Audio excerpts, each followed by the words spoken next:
There have been Golden State Warriors teams in the Steph Curry era with a much worse record than the current squad has, but it does feel like this has hit a boiling point. It can't go on any longer. It's deja vu. It's the same thing over and over again. And as Steph Curry says, it's mid. When is this going to change? How can they change it? We're answering the question from a different perspective. Michael Loganoff on the show today. Who can stop Steph Curry? Hopefully we'll never find out. There's not many defenses in the world that can stop him. You are Locked On Warriors, your daily Golden State Warriors podcast. Part of the Locked On Podcast Network, your team every day. Oh, if you are a fan of the Golden State Warriors, whatever you do not pop on Warriors Reddit right now. Do not look on Twitter. Just come to the show and we'll try to spin some sort of positivity out of a whole bunch of losses as of late. This is Locked On Warriors, part of the Locked On Podcast Network, your team every day. Ways that you can check out the show, YouTube, also wherever you get your audio podcasts. We appreciate the thumbs up and subscribe to the show if you have not already. We also have a daily newsletter. You can find it at lockedondaily.com. That is lockedondaily.com for a Golden State Warriors newsletter that is delivered to your inbox for free every single Monday through Friday. Today's episode is brought to you by GameTime. Download the GameTime app, create an account, and use code LOCKEDONNBA for $20 off your first purchase. My name's Charlie Walter, a host of this show. I worked for 95.7 The Game in the Bay Area, also covered the team and their championship run in Boston in 21-22 for KPIX, which is CBS News Bay Area. And man, that championship, looking back on it, what a thing of beauty it was, because everyone had written the Golden State Warriors off. Entering that season, it kind of felt like entering this season in terms of where the Warriors championship hopes stood. I know that team on paper was better. They had better odds, but at the same time, they were not a hot favorite to win that championship. And here we are now. Michael Loganoff joins the show today. He's a contributor from time to time on KNBR, played collegiate basketball, and also was a standout for St. Ignatius in the city of San Francisco many moons ago. I don't have the exact years on me, but if you remember Loganoff throwing down in a gymnasium near you, it's the same Michael Loganoff. What's up, man? How we doing? Let's talk some Dubs. Good to be back, Chuck. You know, it's a new year. We took a little time over the holidays to rest and recuperate and dive into 2025. And I wish we could say the same about the Dubs, but it's looking like the same story, the same dance as we saw in 24, and the same one that we saw in 23. So excited to kind of pick things apart a little bit today with you. Started off hot. That's the thing. I mean, they were hitting shots to begin the new year. We thought maybe they got a little bit of a jolt. They were getting better looks. Then Jonathan Kuminga gets hurt. And since Jonathan Kuminga's gotten hurt, the team just, when you go up and down the roster, lacks a thing called talent, overall talent, and also just meshability. These are a lot of players that have not played together much, minus a handful. And some of the players that have played many games together have been either underwhelming or out of the lineup. I mean, look at Gary Payton II. Pajemski's played a lot with this lineup. He's been underwhelming or out of the lineup. So there just hasn't really been any consistency, any sort of cohesion. But beyond that, I think top to bottom, we are at a certain point in the season where Steph Curry, Steve Kerr, it feels like everyone has kind of admitted internally, while not saying it out loud, that this team's just not good enough. They're not built to win an NBA championship. So the question becomes, if that is your goal, what Joe Lacob said the entire offseason is to win an NBA championship, how do you at least attempt to get there? Because the trade chips are what they are. The assets are what they are. You'd have to fleece some people to get back into contention. So let's just take that off the table to start. Let's just talk about the Warriors getting better tomorrow. What does that look like to you? How do they even do it? Where do we stand with this whole thing? Yeah, it's a great intro, Chuck. You covered a lot of different topics there. I think we all can agree that the Warriors are not constructed to win a championship right now. I think we definitely lack that top end talent, as you mentioned. There are some moves around the edges that we can make. I think we've talked about this before. A name like a Jimmy Butler, while we want that sort of type of player or that sort of contributor, Jimmy's probably not the right fit simply based on salary restraints and what we'd have to do with our roster, what we would have to give up. Position. Yeah, exactly. Yeah, if you have to give up Wiggins and Kaminga, I mean, no one's going to want to do that. On the Kaminga topic too, because we've talked about this a lot. I mean, the way that he was playing before his injury, he was really making strides, right? And that was a really beautiful thing to see. And it wasn't just the scoring. I know we were texting when I was at the Sixers game. Also, by the way, both home games that I've gone to this season, when we've had boots on the ground, It's on the and we've ground, gotten baby. some, That's what we do. we've gotten some W's, right? So maybe that's a little shout out to the Dubs. Maybe they should just have me out there as six man, and we'll see what we can do. Get him in the Um, courtside but suite. yeah, exactly. I'm okay with that. We'd be all right with that. But You're like they're Roger and JP from Angels in the Outfield, where it's Steve hey, Kerr well, just Lacob's like, "Where's that logging off guy? We can't lose." my bench Sally's got me on ESPN back in my college days, so there you go.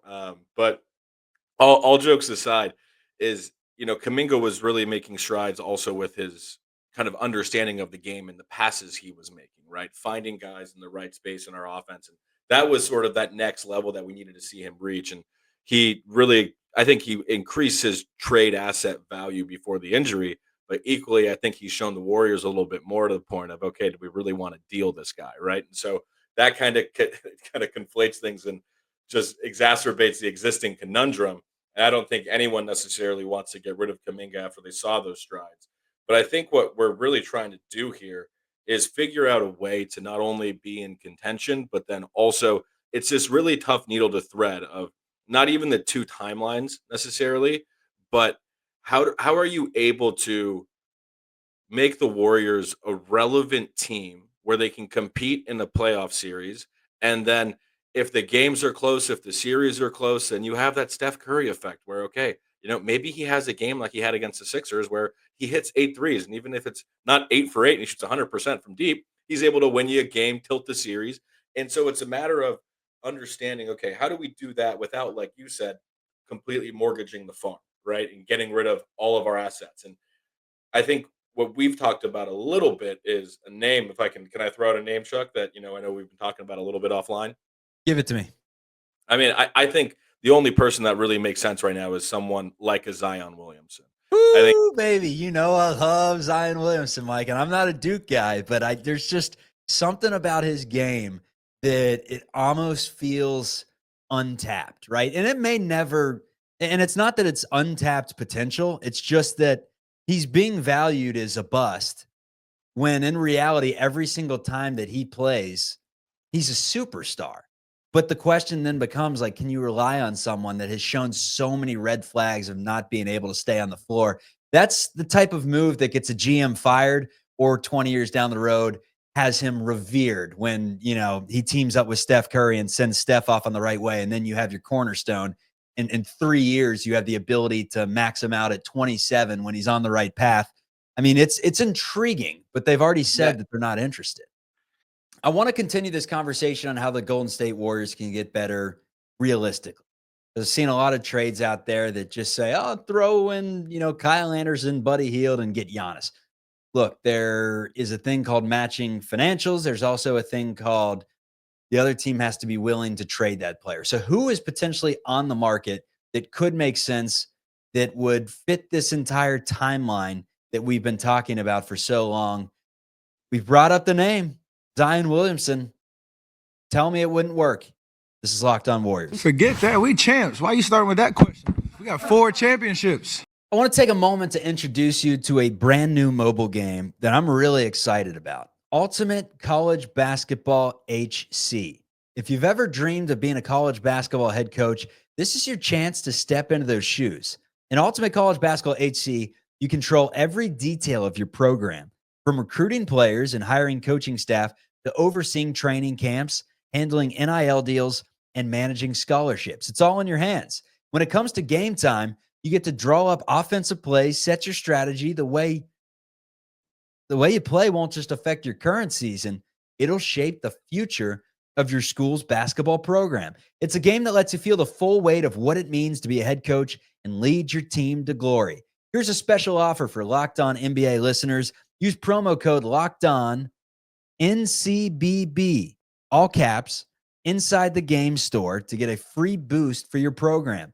The perfect way to kickstart your coaching career. To download Ultimate College Basketball Head Coach, just visit ultimate-cbb.com ultimatecollege.com or look it up on the app stores. Ultimate College Basketball HC. Begin your coaching legacy today. They like me here. I like to be here. Will little moves around the edges really make a fundamental difference this year? I mean, look, getting a Vooch like we've talked about, sure, it's interesting. Can he score the ball? Yes, he can. But the man's a human turnstile on defense. Okay, he's not he's not stopping a traffic cone.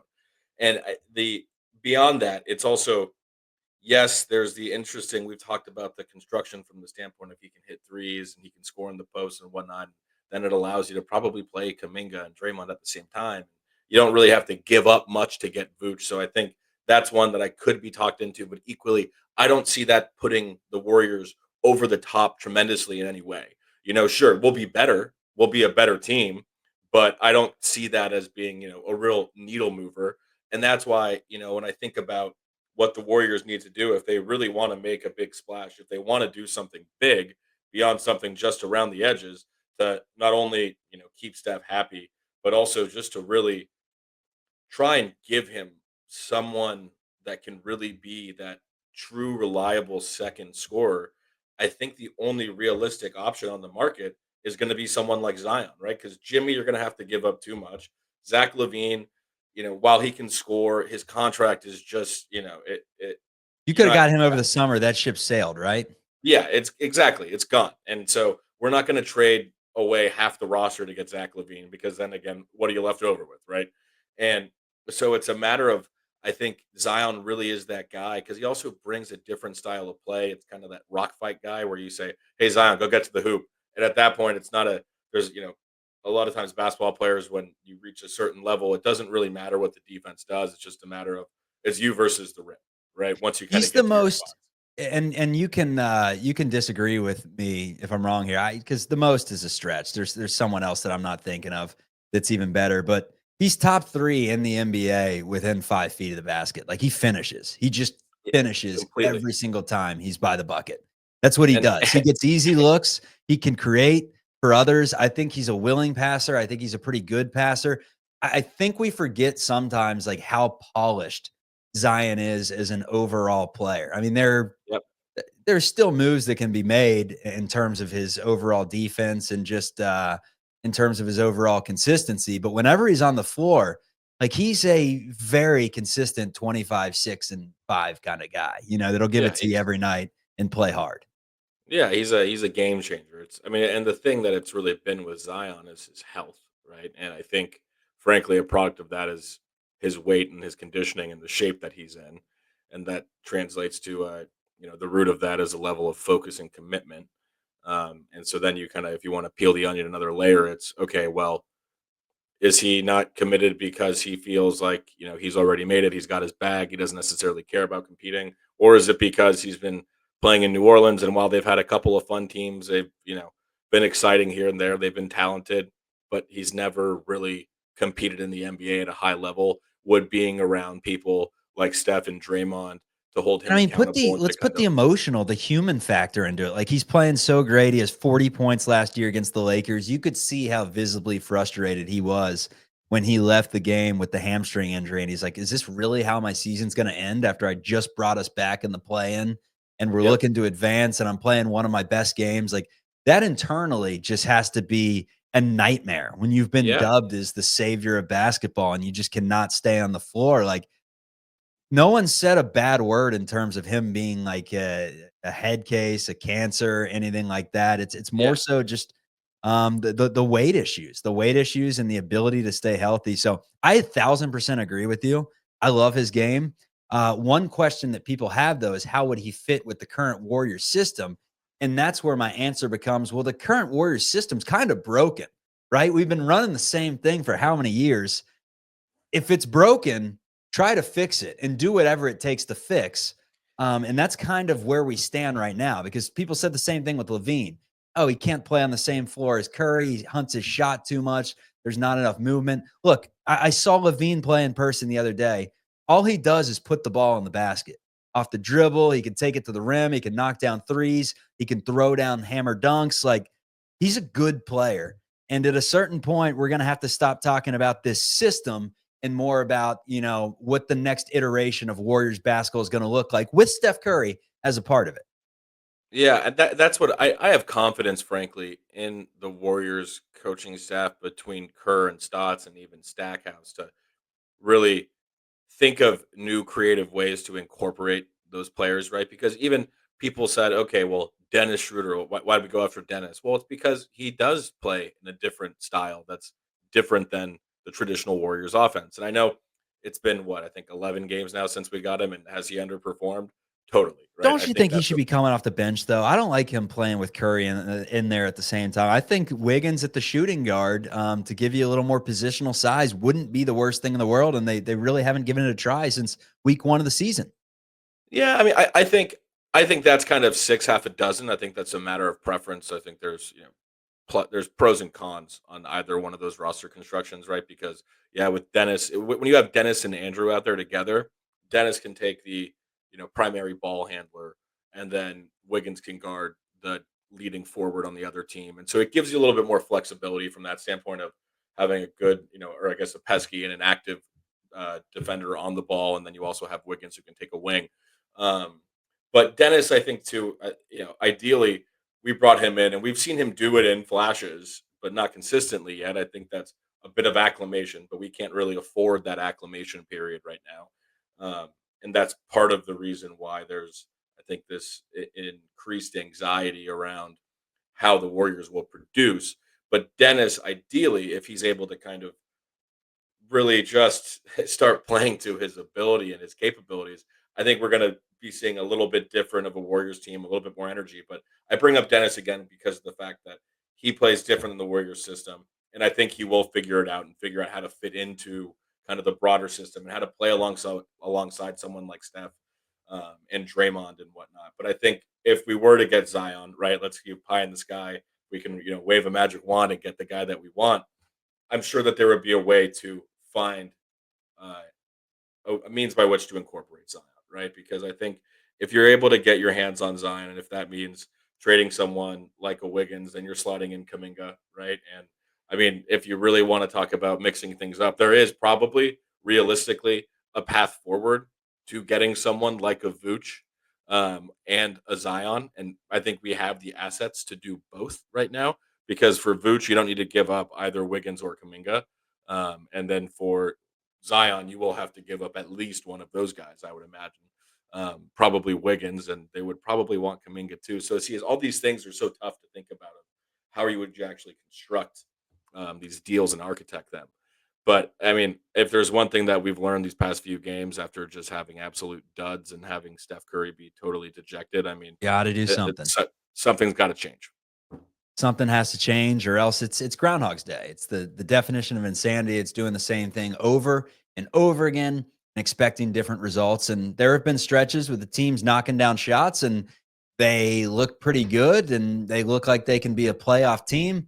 But in a 7-game series, do you really think that they had the juice to go all the way to the NBA Finals and win the damn thing?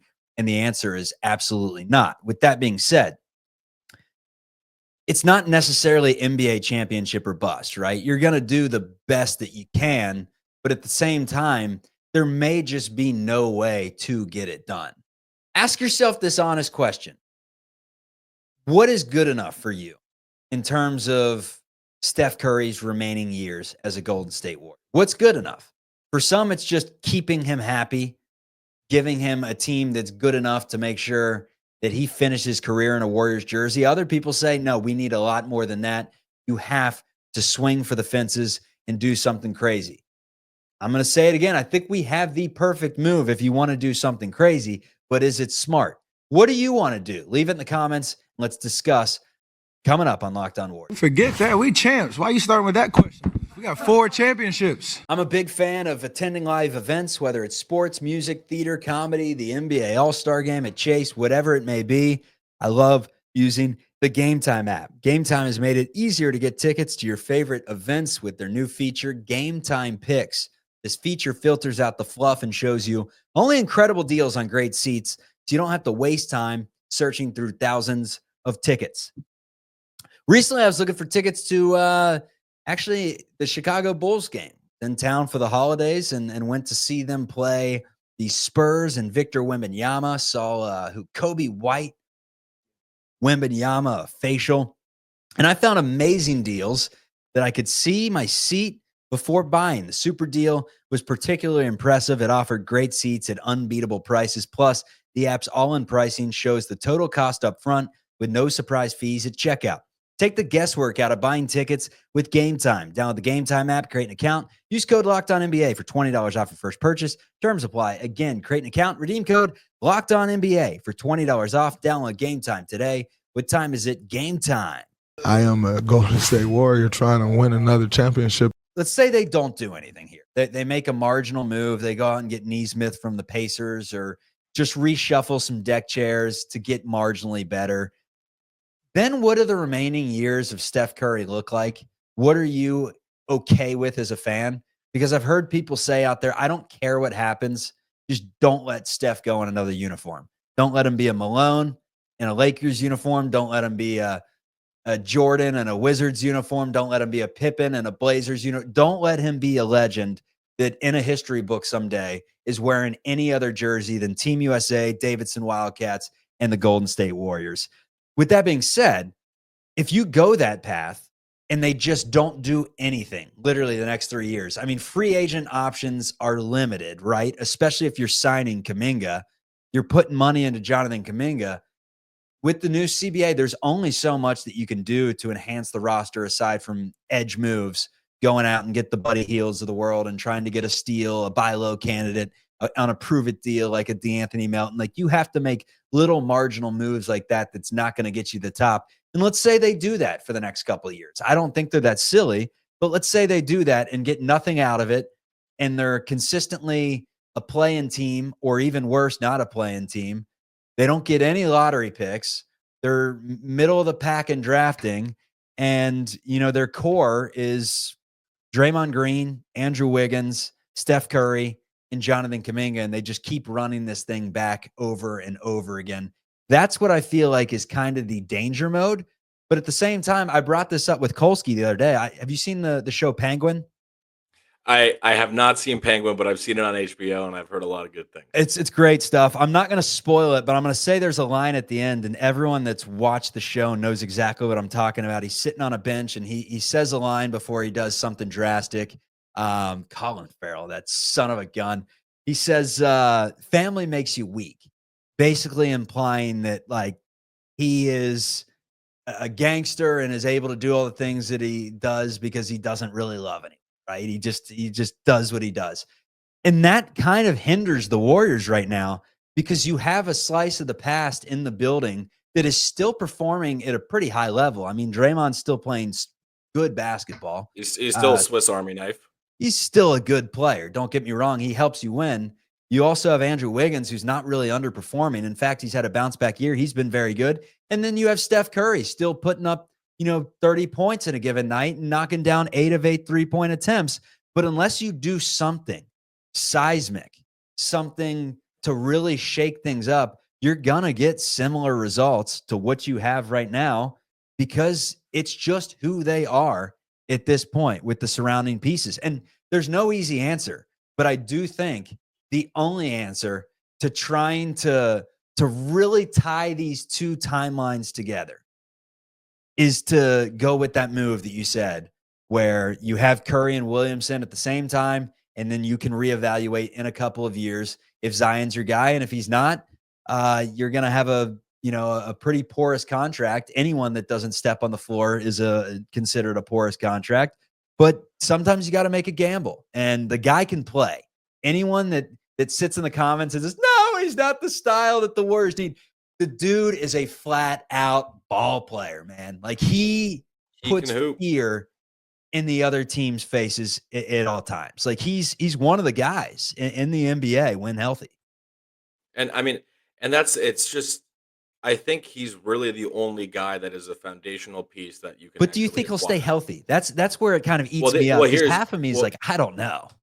Well, here's the thing, right? It's, the Warriors, their training staff won the award for best training staff in the NBA last season, right? And so it's not only a matter of keeping him healthy, it's a matter of, it's not only a matter of rehab, but it's a matter of keeping him healthy too, right? And I mean, look at the longevity and the performance of Steph, right? I mean, even look at the same thing with Draymond. Draymond's had his back issues and whatnot, but he's been healthy for the most part. And then, Steph's been playing at a high level. I mean, people have always talked about how committed he is and how hard he trains and his conditioning and the shape that he's in.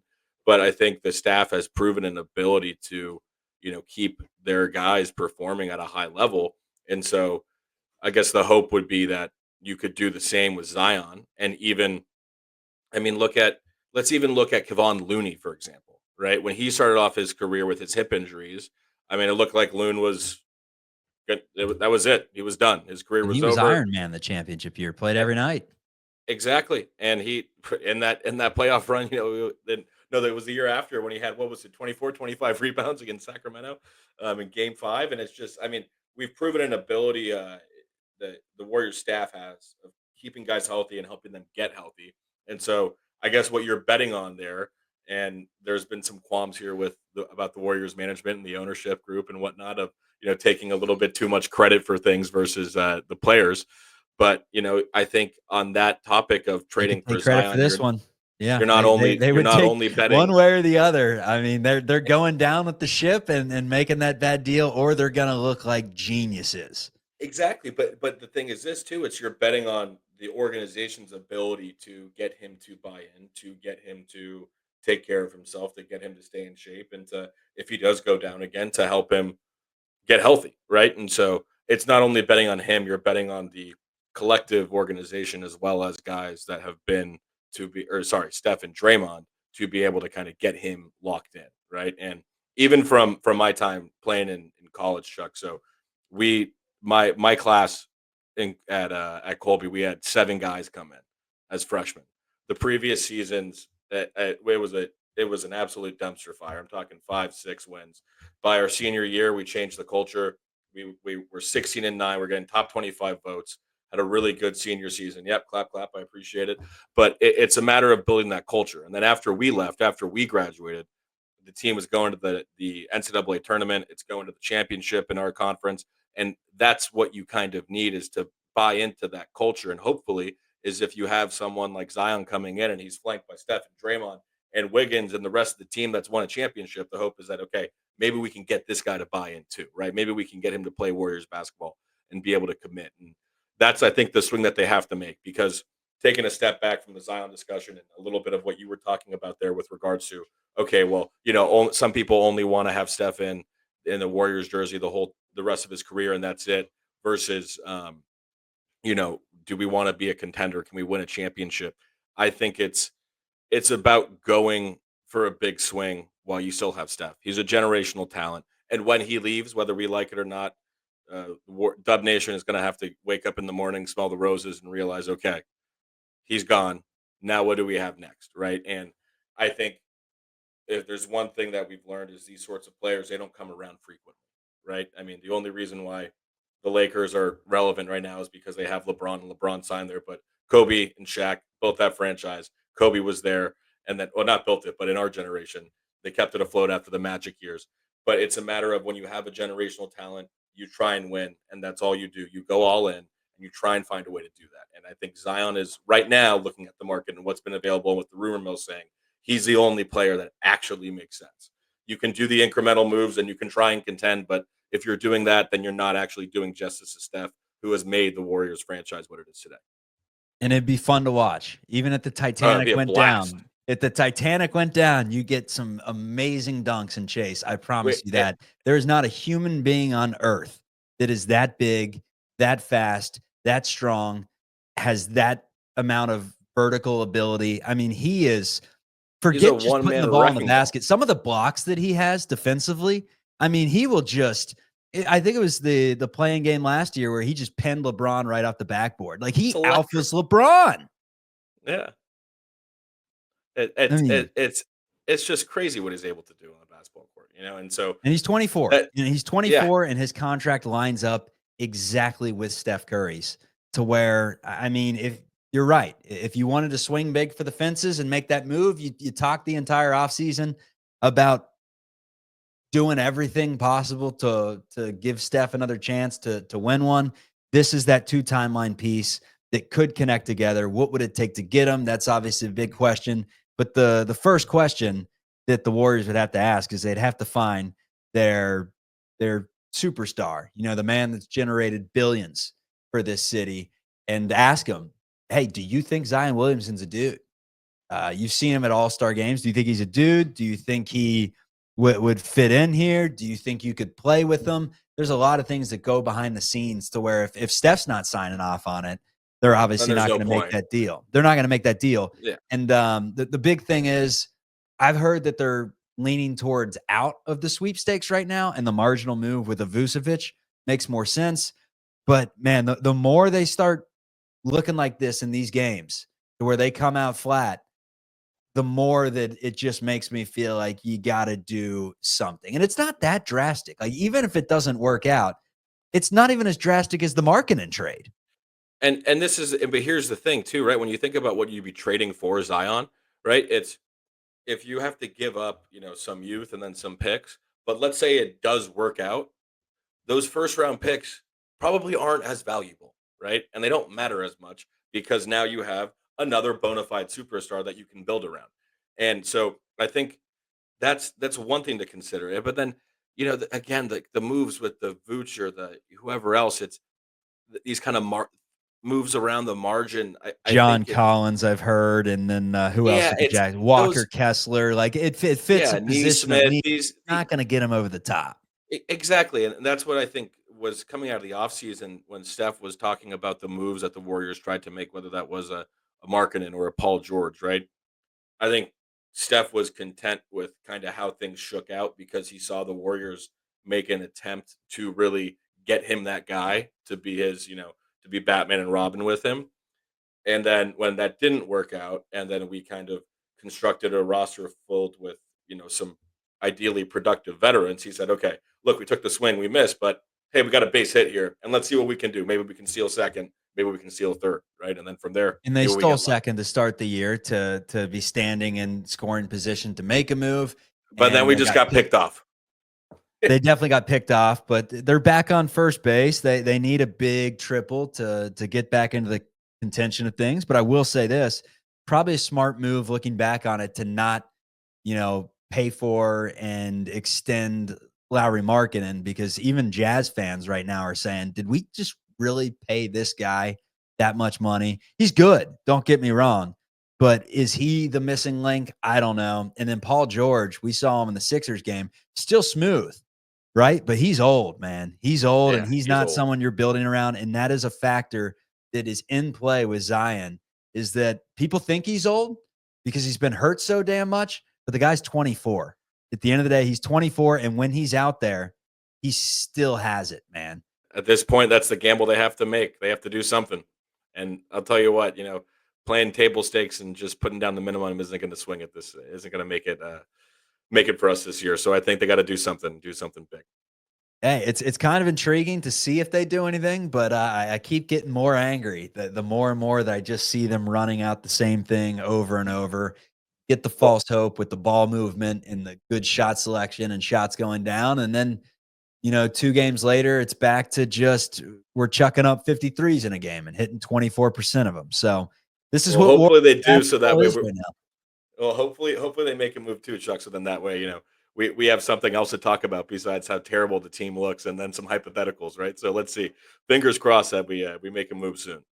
Absolutely. This is Locked On Warriors, free and available wherever you get your audio podcasts and on YouTube. We appreciate everyone for tuning in. Peace.